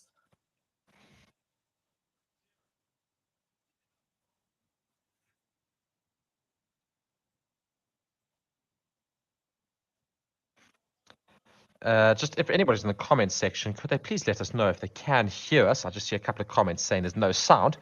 We should hopefully have sound back. Do we have sound back? I hope so. Well, we'll continue commentating nonetheless until such time as we do have sound back. But otherwise, if you could let us know if you can hear us or not, that would be fantastic. Fantastic. I think there is sound. Cool. So we will continue on here as we were. Yeah, 23 minutes left of the session. And we're seeing here the McLarens. I mean, Norris's time is still very competitive up there in 6th. Yes, it is. Certainly an outlier for us to see the McLarens making quite a big leap. Clearly, their upgrades that they brought in Azerbaijan have allowed them to leapfrog the Mercedes for now. Yeah, I mean, obviously, we're still going to see how the Mercedes fare in the last 20 minutes. We saw Mercedes had slow times throughout the entire first session, and then as soon as it came to that last session, as soon as it went to the last 5 minutes of the first session, they suddenly bolted right into the front, and they might well do the same today in the second session now. Very interesting, though, to see that both of the Mercedes are behind a McLaren. Obviously, Lewis Hamilton behind Lando Norris and George Russell. As I said, that has just etched himself ahead of Oscar Piastri. Still not able to get himself out of that bottom 15, George Russell. No, as I say, not a very quick time from the Mercedes at all. So he's had issues though since P1 here today. Speaking of some vibrations on the steering rack. But I thought they must have fixed it given the fact that he went quickest in free practice 1. So very interesting. Very interesting to see here the two wings that McLaren are running. Their first wing has very smooth elements all the way up to the top. And on their new spec wing, which I think Lando Norris is currently running, has a tiny little gurney flap all the way at the top just to sculpt the air a little bit more. Clearly also some upgrades that they have brought here. As Will Buston is saying that Oscar Piastri doesn't have that upgrade of the gurney flap. Just shows how much of a difference there is between the cars, even with just such a small little upgrade like that. I know, it is quite incredible there. Hamilton going over 0.9 seconds behind Verstappen's time. So not a particularly quick time there from Lewis Hamilton. Still behind Lando Norris. Yeah. So Lando Norris's time doing very well up there. Alonso, of course, managing to get a bit closer to those top 4, which is what we like to see from that Aston Martin as well. Just riding on board here with Lewis Hamilton. Let's see what he does here. Does he go quite a bit wide? Ooh, just with a little bit of a moment there. Looks like he locked up his brakes. Yeah, just running a little bit wide into that corner, causing him to lose the rear end a little bit and lock that left inside. And so he would have lost a lot of time in that.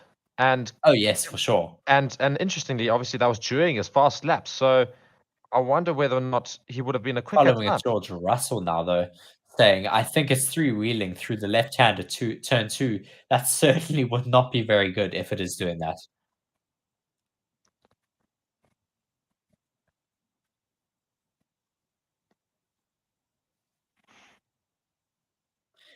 Yeah, certainly not ideal if George Russell is three-wheeling through a corner.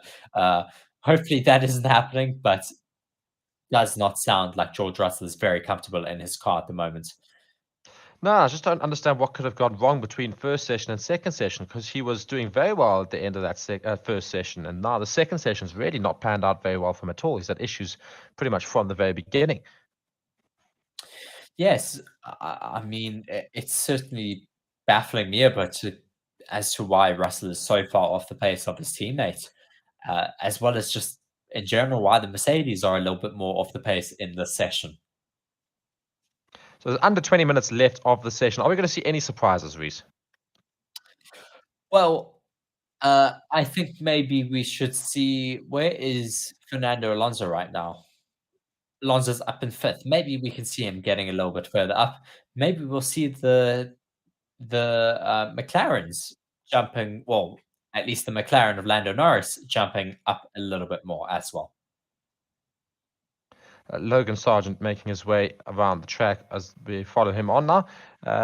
All the way out at the back now. He was for a little while near the front there. I'm showing his name off a little bit. But of course, no longer after all those cars went out on those soft tires, significantly improving on the Williams time.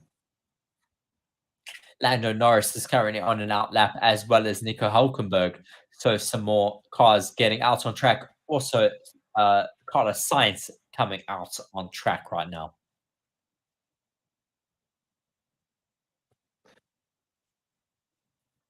We should see quite a lot of action coming out on track again, coming into the last 18 minutes now of the session.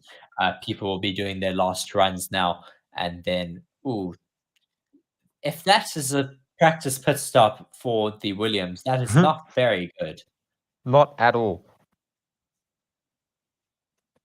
I don't quite. Yeah. Maybe they would just genuinely change the tires, say, you know what, you've got fuel, get out there. They're just having a look at things. I'm hoping it's that reason. Because if it's Hopefully, anything yes, else, it's not a race pit stop practice, because that was probably shocking. about 10 seconds.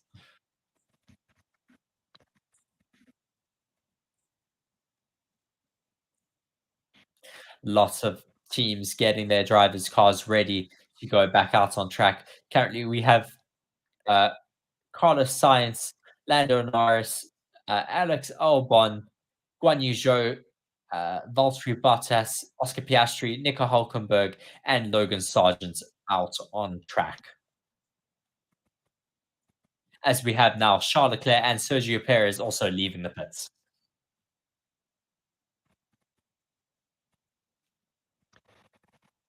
And Hulkenberg, interestingly, on mediums at the moment. So, wondering what the goal is here for Haas.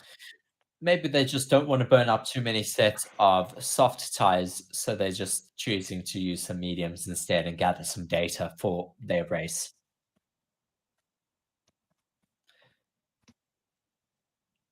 Fernando Alonso is now on his out lap as well, so we should see him setting a faster lap time very soon. Max Verstappen as well leaving the pits right now. Now, what will be very interesting to see is how big is the fuel load on all these cars now as they're going out. Are they going to do a few laps on softs again to try and get some good qualifying ideas in terms of for tomorrow, or are they just going to do a one and then come back in and then just try and do another one just before the end? I think we could see Max doing the same thing that he did previously. So he'll go out and set a fast lap, then do 2 cool down laps, and then go out on a fast lap again. It seems to work quite well for the Red Bulls.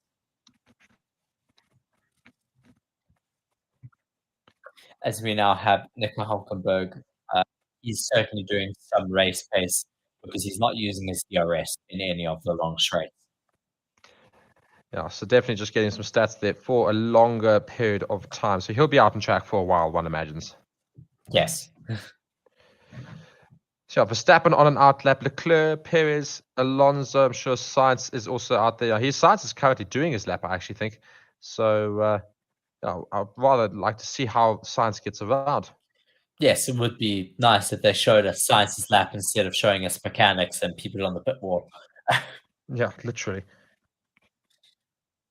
A lot of work going on Lewis Hamilton's car at the moment.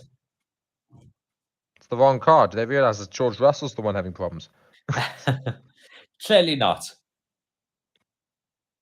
Are we finally on board with Carlos Yes. Sainz here? Took long enough. But yes, good to see. And it's not even Carlos Sainz, it's Charles Leclerc. Leclerc, and he's on mediums anyway. So he's on medium tires, which is interesting. So he's not going to do qualifying stuff. He's probably doing a bit of race pace because that is Yes, the maybe DRS we'll zone, and see. he's not got the DRS open. I think we'll see people doing some medium tire running right now.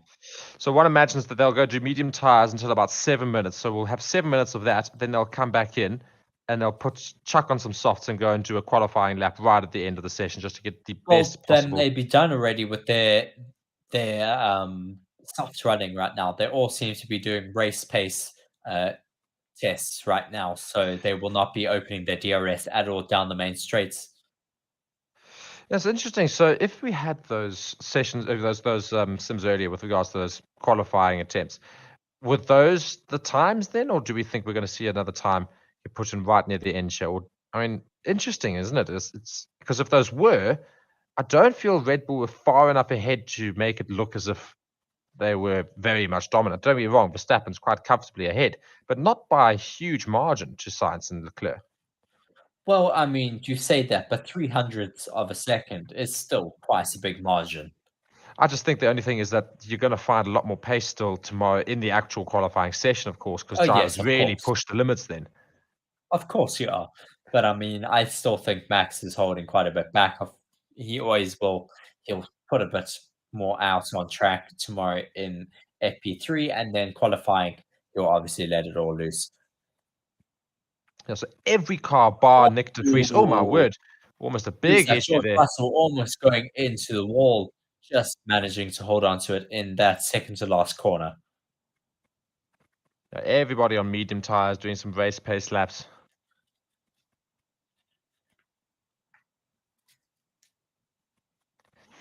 That was almost tears for George Russell if he hit the wall there. Yeah, talk about having problems in the session. My left rear it's got a bit of feedback. A wall in it. Yeah, it's got wall in it now. Just watching what he did here. Just locks that left front. Yeah, just carrying too much brake pressure there into that corner, missing the apex, and then just locking it, and luckily keeping it out of the wall.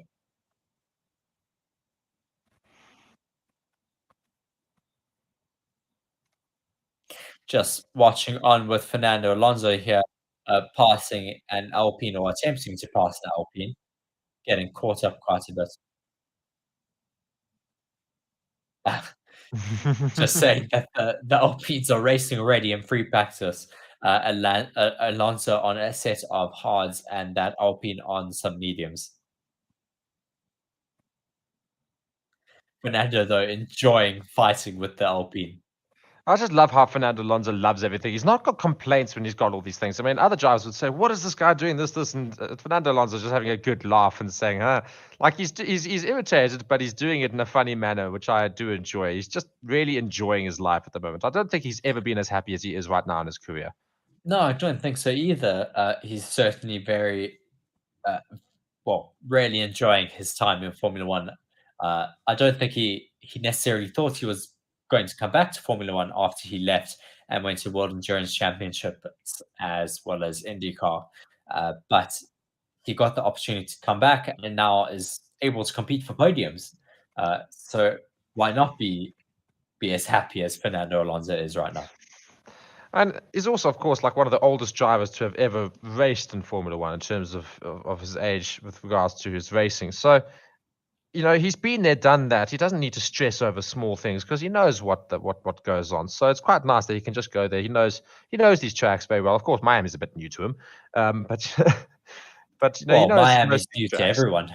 That's what I say. So, and Las Vegas will of course be new to him as well, and for the other drivers. But it's just fun for him to go around. He knows what he's doing. He's been there. He's done that so many years, and he can pretty much just enjoy himself now. He really is just going around. Going, you know what? If I put in a good lap, fantastic. If I don't, so what? Oh, yellow flag, sector 1. Oh my We word! have a In the Ferrari wall, in the wall.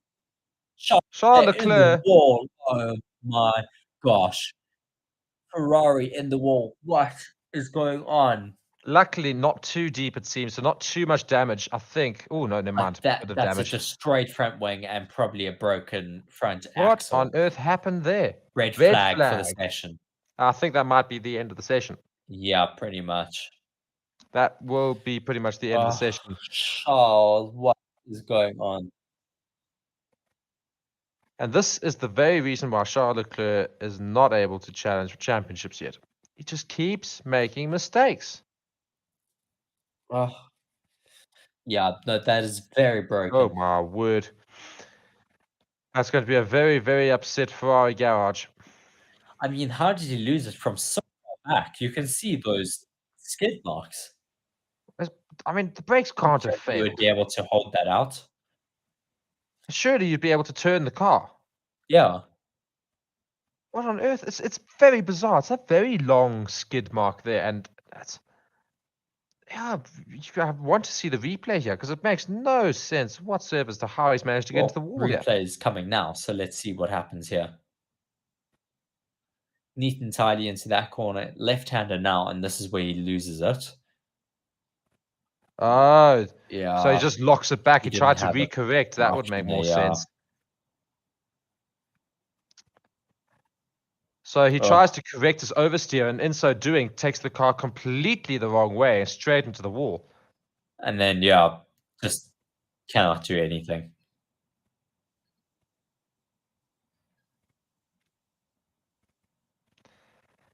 Ugh.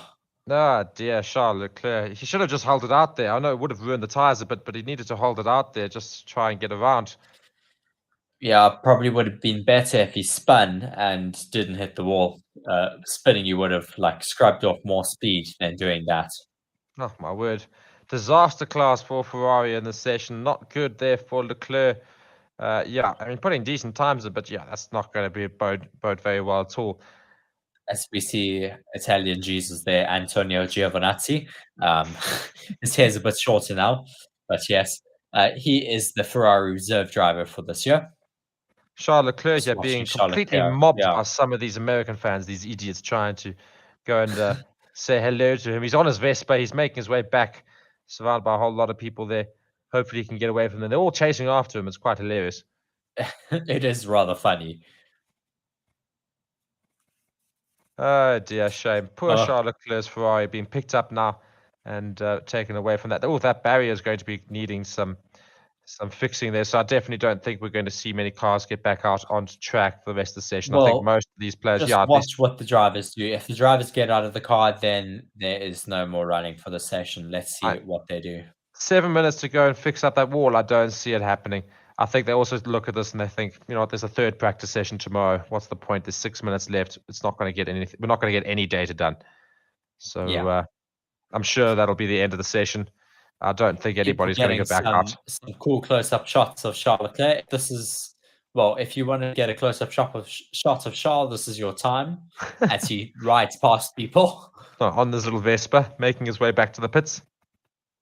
Not as glamorous as arriving in his Formula One car, but if you break it, unfortunately, this is what you're left with.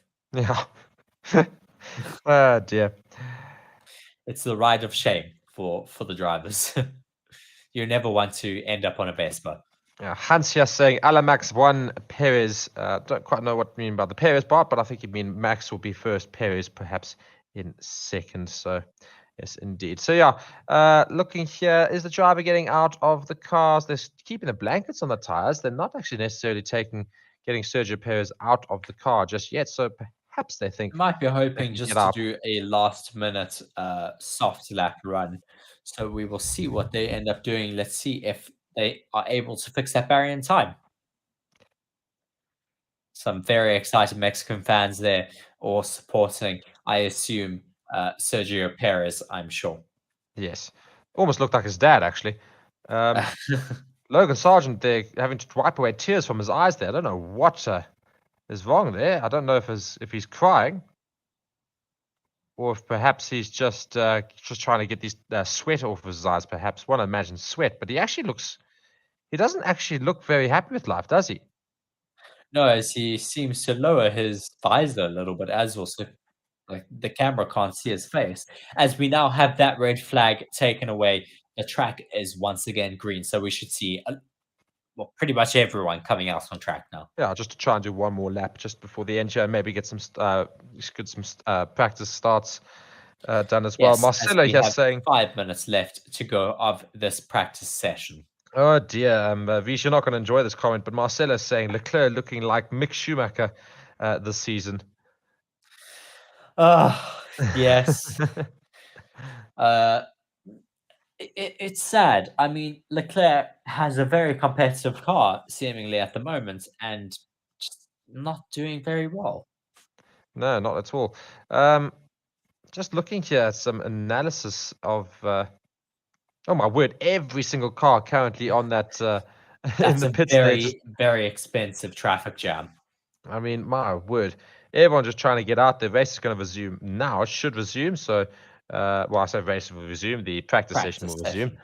It has just hit that time there. So give it 20 seconds for the stream to catch up, and I'm sure we'll see some cars head out onto track. Very interesting tech analysis here on the AlphaTauri wing. It has little winglets on the inside of the join between the end plate and the horizontal section of the wing. Just trying to sculpt the air as much as possible down the front of that wing, down the rest of the car.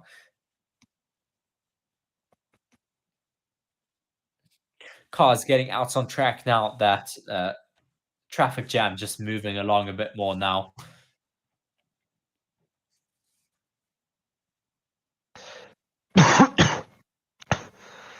So what's interesting is that some people are going out on mediums, some of them going out on softs. I wonder what people are going to try and do.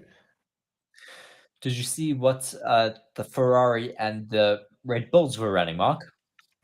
I didn't. I think actually they had different tires on. And you say the Ferrari is the singular Ferrari, of course.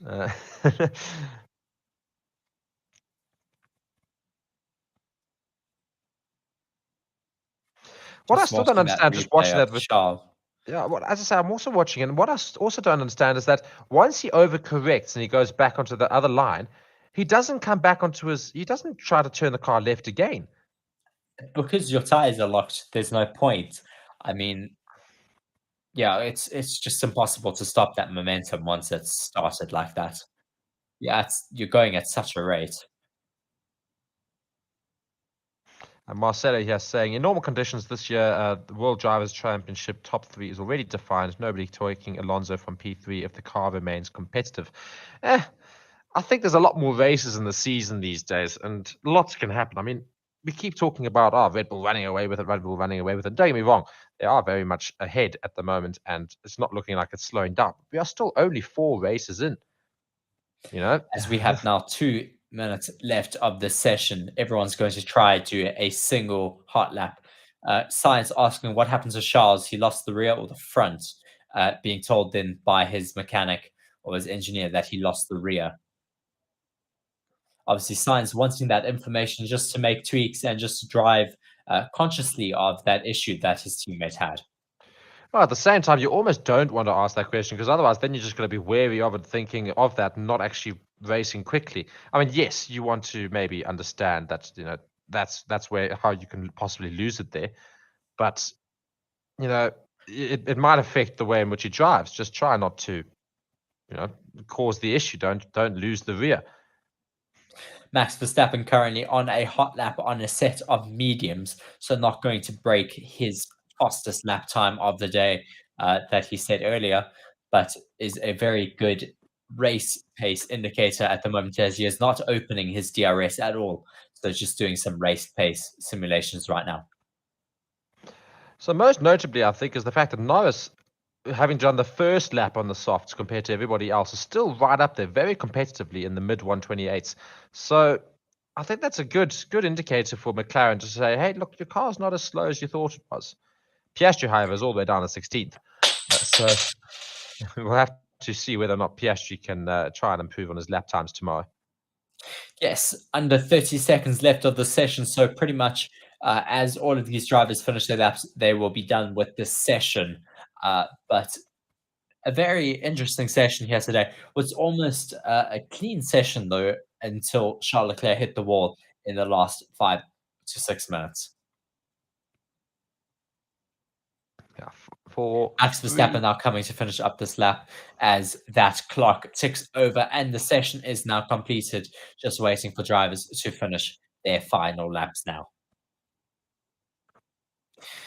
Good for Max Verstappen, though, now as he finished the lap before the end of the session, so he can do another flying lap to get some more data for the team. I'm sure they will appreciate that.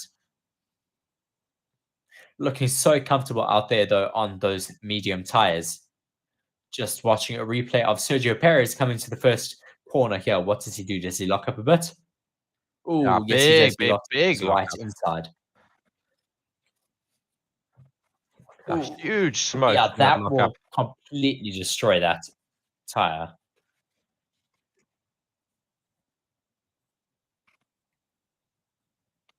Oh, Carlos Sainz approaching so much traffic here. Everybody's just trying to start their races. Oh my word! And then has a McLaren on his inside. Oh, gosh.